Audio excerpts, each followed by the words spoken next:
The anniversary of devastating flooding in central Texas and the Hill Country is just days away. On July 4th of last year, the Guadalupe River flooded, and the next day, flash flooding swept through Travis, Williamson, and Burnett counties, leaving 18 people dead and destroying homes, bridges, and other infrastructure. In Kerr County alone, the flooding claimed 117 lives. At least 139 were killed statewide, making it one of the deadliest natural disasters in Texas history. And a year later, the recovery process is not over.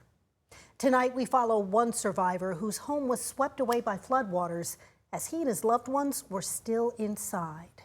KVUE's Jessica Cha spoke with him about how they made it out alive and how that day changed their lives forever. The sound of water still follows Chris Moss. My backyard goes up against the creek. He grew up in Sandy Creek and lived in a double-wide trailer off of Big Sandy Drive. You're hearing the bugs, you're hearing the birds, you're hearing all the noise. He says that's what home sounded like. But the creek he grew up next to is not the one he remembers now. From the moment that my mom woke me up, the water started coming in, and it started coming up really quickly.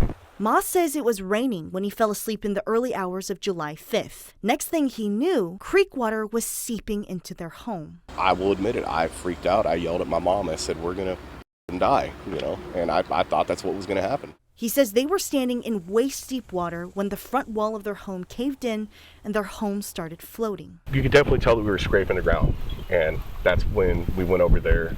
Once the water started going down, the weight of the house just dug into the ground, which is probably the only thing that saved us, to be honest with you. And he says they somehow survived, with the community working quickly to help neighbors out. But the scars are still there. The flash floods left Sandy Creek in pieces and killed more than 100 people across central Texas.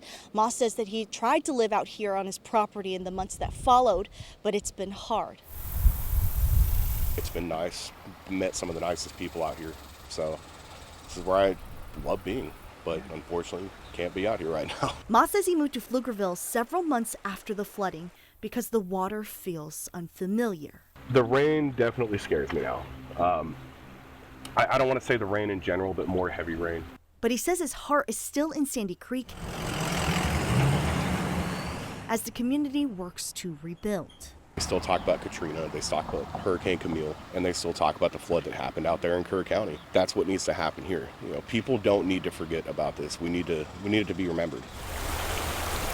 Following the water in Sandy Creek, Jessica Cha, KVUE News. Well, Moss says he still owns the land his family lived on and is considering moving back there one day.